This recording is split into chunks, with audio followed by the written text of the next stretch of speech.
दोस्तों नमस्कार, स्वागत है आप सबका। तो जैसा कि हम यहाँ पर हर रोज़ जो आपकी सुपर टेट का एग्ज़ाम है, उसी से संबंधित कुछ नए क्वेश्चन और कुछ पुराने क्वेश्चन को मिला करके हम यहाँ पर हर रोज़ 10 प्रश्नों को हल कर रहे हैं। और जिस तरीके से हम यहाँ पर प्रश्नों को व्याख्या सहित हल करेंगे, वह आपके प्रश्न और जो उसके आंसर हैं यानी कि उत्तर, दोनों ही आपके पेपर की दृष्टि से अत्यधिक महत्वपूर्ण है। तो आप इन प्रश्नों को ज़रूर हल करिएगा और अपना स्कोर जो है कमेंट बॉक्स में ज़रूर बताइएगा। तो आइए हम शुरू करते हैं आज का जो भी आपका सवाल है। और इसके साथ ही आपको बता दें कि यहाँ पर नए और पुराने प्रश्न दोनों हैं, तो आप बिल्कुल निश्चिंत रहिएगा। हाँ, अगर आपको क्वेश्चन बढ़ाने की या फिर समय और देने की बात करनी हो तो आप कमेंट बॉक्स में हमें ज़रूर बताइएगा, ताकि हम इसमें कुछ सुधार भी कर सकें, है ना। तो जिस हिसाब से यह सुपर टेट की दृष्टि से आपके लिए महत्वपूर्ण है, अगर आप इस वीडियो को देखते हैं तो उम्मीद है कि अगर जीके जीएस से, करंट अफेयर से और कहीं भी आपके एग्ज़ाम्स हैं तो वहाँ भी ये प्रश्न आपको देखने को मिल सकते हैं, क्योंकि सुपर टेट में भी इतने सारे सब्जेक्ट हैं कि अदर पेपर्स में से भी वहाँ के क्वेश्चन यहाँ लाए जाते हैं। और यहाँ के क्वेश्चन भी जाहिर सी बात है कि और सारी जगह पे भी जाते हैं। तो अगर आप इन प्रश्नों को हल करते हैं तो आपके पेपर में आपके लिए बहुत ही लाभदायक होगा। तो इसके पहले हमने 2 वीडियो और अपलोड की है, तो आप उसे भी देख लीजिएगा। आपको उसमें पता चलेगा कि यहाँ पर हम किस तरीके से प्रश्नों को हल कर रहे हैं। आइए चलते हैं हमारे प्रश्न की तरफ और देखते हैं हमारा आज का पहला प्रश्न कौन सा है। तो जैसा कि आप यहाँ पर देख रहे हैं, पहला प्रश्न है, केंद्रीय ग्लास एवं सिरेमिक अनुसंधान संस्थान कहाँ है। ऑप्शन है आपके खुर्जा में, फिरोजाबाद में, कानपुर में और आगरा में। आपको यहाँ पर आंसर बताना है कि इसमें कौन सा ऑप्शन सही है। तो देखिए, अगर हम बात करें कि इसमें जो आपका सही है, तो खुर्जा जो है ये आपका ऑप्शन सही हो जाएगा, क्योंकि केंद्रीय ग्लास एवं सिरेमिक अनुसंधान संस्थान जो है ये खुर्जा में है। और अगर खुर्जा की बात करें तो खुर्जा बुलंदशहर में है। बुलंदशहर यूपी में है, और यूपी में बुलंदशहर कहाँ है, तो यह नोएडा के बगल में, अलीगढ़ के ऊपर। आप देखेंगे जब उत्तर प्रदेश का मैप तो वहीं पर आपको दिखाई देगा। ठीक है, अब इसके बाद बढ़ते हैं हम अगले प्रश्न की तरफ और देखते हैं अगला प्रश्न क्या है। अब देखिए, अगला प्रश्न दिया है, मिर्ज़ापुर प्रसिद्ध है। ऑप्शन दिए हैं आपके कजरी के लिए, चरकुला नृत्य के लिए, पमारा के लिए या फिर नगटा के लिए। तो आपको बताना है कि इसमें आपका सही ऑप्शन कौन सा है। अब अगर हम मिर्ज़ापुर की बात करते हैं तो आप यहाँ पर देख रहे हैं 4 ऑप्शन हैं, आपको सही आंसर बताना है। आइए हम बात करें तो मिर्ज़ापुर जो है ये कजरी के लिए प्रसिद्ध है। कजरी जो कि पूर्वी उत्तर प्रदेश का वर्षा ऋतु का लोकगीत है। तो मिर्ज़ापुर में कजरी उत्सव भाद्र कृष्ण की तृतीया को विंध्यवासिनी देवी की जन्म के उत्सव पर बड़े धूमधाम से मनाया जाता है। यानी कि यहाँ पर जो आपका सही वाला ऑप्शन है वो कजरी होगा, है ना। ये वाला ऑप्शन आपका बिल्कुल सही है। अब आइए हम अगले प्रश्न की तरफ बढ़ते हैं और देखते हैं अगला प्रश्न कौन सा है। अगला प्रश्न है आपका, विश्व क्षय रोग दिवस कब मनाया गया है। ऑप्शन है आपके 23 मार्च, 22 मार्च, 25 मार्च और 24 मार्च।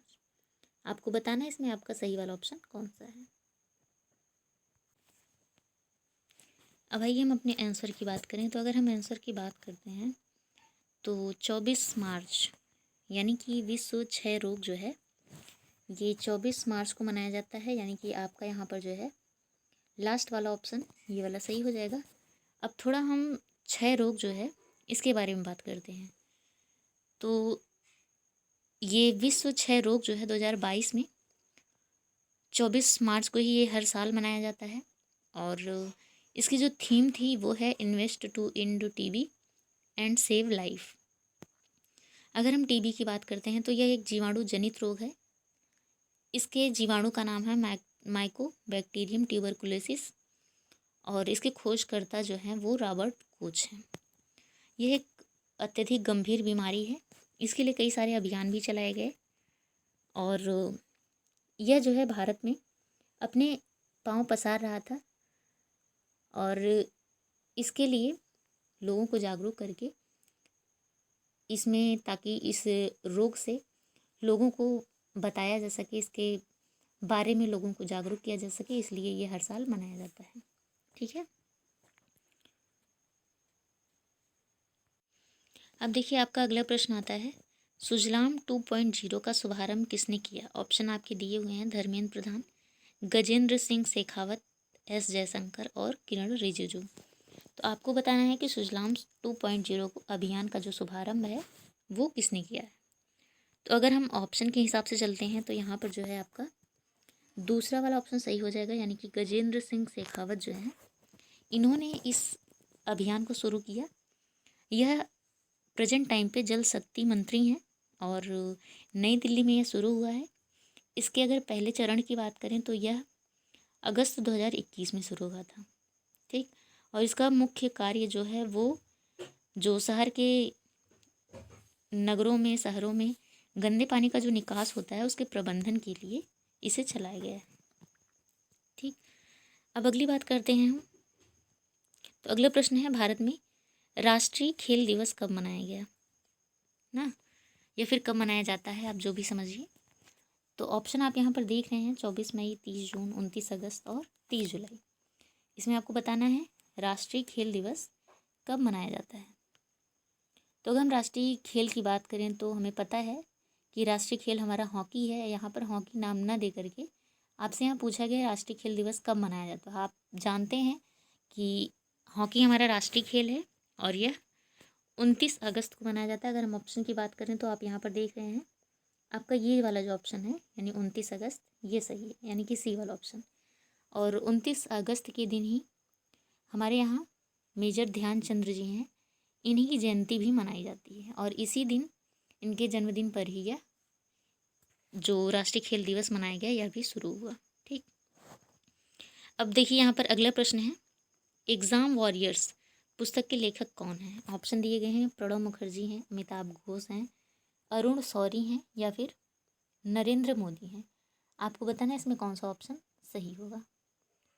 तो अगर हम एग्ज़ाम वॉरियर्स की बात करें तो आप पुस्तक से ही समझ गए होंगे कि इसके लेखक कौन हो सकते हैं। इसके लेखक जो हैं नरेंद्र मोदी जी हैं, जो कि हमारे भारत देश के इस समय पीएम भी हैं, और देश के करोड़ों बच्चे जो कि 10वीं और 12वीं के साथ मेडिकल, इंजीनियरिंग जैसी कई प्रतियोगी परीक्षाओं से निपटने के लिए इस पुस्तक का विमोचन विदेश मंत्री सुषमा स्वराज और मानव संसाधन विकास मंत्री जो कि उस समय थे प्रकाश जावड़ेकर ने किया था। और यह पुस्तक प्रधानमंत्री की मन की बात पर आधारित थी और इन्होंने उसी आधार पर इस पुस्तक को लिखा। ठीक। तो ये हुई पुस्तक के बारे में मुख्य जानकारियाँ। तो यहाँ पर जो है आपका कौन सा वाला ऑप्शन सही है? ये डी वाला ऑप्शन बिल्कुल सही है, यानी कि नरेंद्र मोदी। आइए हम अगले प्रश्न पर चलते हैं। अगला प्रश्न आपका दिया हुआ है, सरस्वती पत्रिका जो है इसके संपादक कौन थे? ऑप्शन है आपके, भारतेंदु हरिश्चंद्र थे, महावीर प्रसाद द्विवेदी थे, बाल मुकुंद गुप्त थे या फिर सूर्यकांत त्रिपाठी निराला। आपको बस यहाँ पर आंसर बताना है कि इस पत्रिका के संपादक कौन थे। तो देखिए अगर हम इस पत्रिका की बात करते हैं, हालांकि यह क्वेश्चन जो है हिंदी में साहित्य से लिया गया है, यानी कि साहित्य वाले पार्ट से, तो आपको यहाँ पर आंसर बताना है। अब आइए चलते हैं हम आंसर की तरफ। तो आपको बता दें कि सन 1903 में जब सरस्वती पत्रिका का संपादन हुआ था तो उस समय महावीर प्रसाद द्विवेदी जी ने इस पत्रिका का संपादन किया था, यानी कि यहाँ पर आपका कौन सा ऑप्शन सही है? दूसरा वाला ऑप्शन आपका सही हो जाएगा। और काशी से यह प्रकाशित होती थी, जो कि पुनः इलाहाबाद यानी कि प्रयागराज में भी प्रकाशित होने लगी। तो इस प्रश्न के बारे में यही था। अब हम अगले प्रश्न की बात करते हैं। अगला प्रश्न आपका दिया हुआ है, हिंदी शब्द किस भाषा से लिया गया है? तो जैसा कि हम सब जानते हैं कि हिंदी शब्द की जो उत्पत्ति है वो हिंदू जैसे फारसी शब्द से हुआ है, जो कि संस्कृत शब्द सिंधु का ही फारसी रूपांतरण है। तो यहाँ पर हम अपना जो आंसर है उसे फारसी लगाएंगे। ठीक, बी वाला, यानी कि हिंदी शब्द का जो उत्पत्ति मान लीजिए या फिर कुछ भी जिस तरीके से उसका उद्भव हुआ है वह फारसी भाषा से ही हुआ है। ठीक। अब अगले प्रश्न की बात करते हैं। अगला प्रश्न दिया है, पितृ स्वसा का अर्थ क्या है? तो अगर आपने पेपर दिया होगा सुपर टेट का या फिर आपने पेपर पढ़ा ही होगा तो आपको पता होगा कि पितृसत्ता का अर्थ क्या होता है। तो इसका अर्थ होता है बुआ, यानी कि यहाँ पर जो है आपका ये वाला ऑप्शन सही होगा, यानी कि बुआ जो है सही हो जाएगा। ठीक, अब अगला प्रश्न है आपका, नाथुला दर्रा जो है वो भारत के किस राज्य में है? ऑप्शन दिए हैं आपके, अरुणाचल प्रदेश है, सिक्किम है, असम है, मेघालय है। इसमें आपको बताना है कि ये जो नाथुला दर्रा है ये कहाँ पे है। तो ये जो नाथुला दर्रा है ये हिमालय का एक पहाड़ी दर्रा है जो भारत के सिक्किम राज्य में स्थित है, यानी कि यहाँ पर कौन सा ऑप्शन सही है आपका? दूसरा वाला ऑप्शन सही है। अब अगर हम सिक्किम की बात करते हैं तो आपको पता होगा कि सिक्किम पश्चिम बंगाल से लगता है थोड़ा सा, और बिहार से भी थोड़ा लग जाएगा, और नेपाल के बगल में भूटान के बीच में ही सिक्किम स्थित है। यह जो नाथुला दर्रा है यह 14,200 फीट की ऊंचाई पर स्थित है। भारत और चीन के बीच 1962 में हुए युद्ध के बाद इसे बंद कर दिया गया था। किसे? तो नाथुला दर्रा को। और बाद में इसे 5 जुलाई 2006 को फिर व्यापार के लिए शुरू किया गया। ठीक, तो ये रही नाथुला दर्रे की बात। और इसके बाद अगर हम थोड़ी सी और बात कर लें तो कुछ विशेष बातें भी हम हर वीडियो में करेंगे, ताकि जो आपके एग्ज़ाम की दृष्टि से महत्वपूर्ण हो और आपके करंट अफेयर्स में वहाँ से क्वेश्चन फंसे, उसके बारे में अगर हम बात करें तो आ जाइए आप यहाँ पर। देखिए ये जो है आगे इसमें प्रश्न दिया है, पद्म भूषण सम्मान लेने वाले पहले पैरा एथलीट कौन बने हैं? ये आपका करंट टाइम का जो क्वेश्चन है जो आपके पेपर में बन सकता है वहाँ से लिया गया है।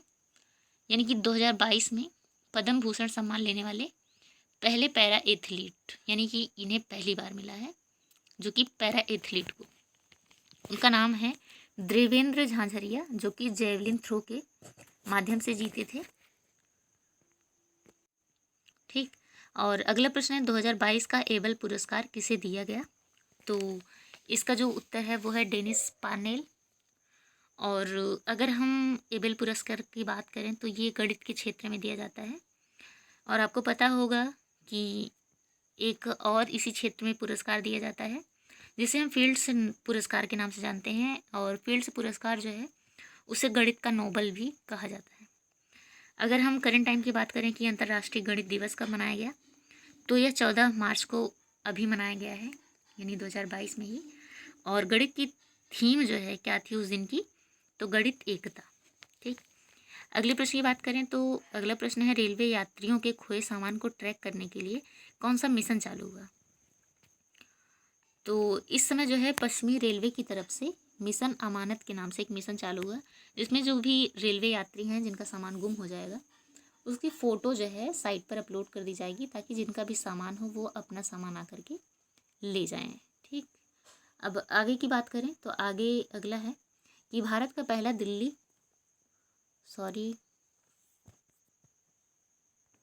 यहाँ पर होना चाहिए था हेली हब, लेकिन दिल्ली कब हो गया है, तो आप इसे सुधार लीजिए।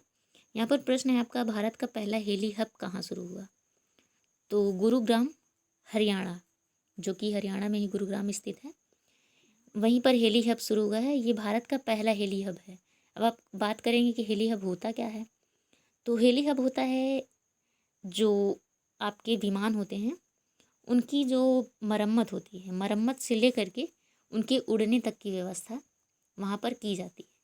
यानी कि जिस तरीके से आप देखते होंगे जो भी जहाँ पर बाइक्स बनती हैं, 4 व्हीलर बनते हैं, यानी गैरेज टाइप में, उसी तरीके से गुरुग्राम में यहाँ पर पहला हेली हब बना है। यानी कि यहाँ पर जो है एक एरोप्लेन जो होता है, विमान जो होता है, उन सब की मरम्मत की जाएगी। ठीक है,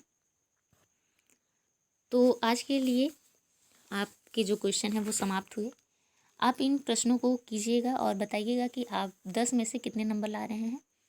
और जितने भी प्रश्न हैं आप इन्हें मन लगाकर पढ़िएगा, ताकि आपके पेपर में ये जो क्वेश्चन है वो कोई भी छूटे ना, और आपके एग्ज़ाम की दृष्टि से महत्वपूर्ण है। तो आप सब इन प्रश्नों को ज़रूर करिएगा। और इसके साथ ही आज के लिए बस इतना ही। आप सबको धन्यवाद।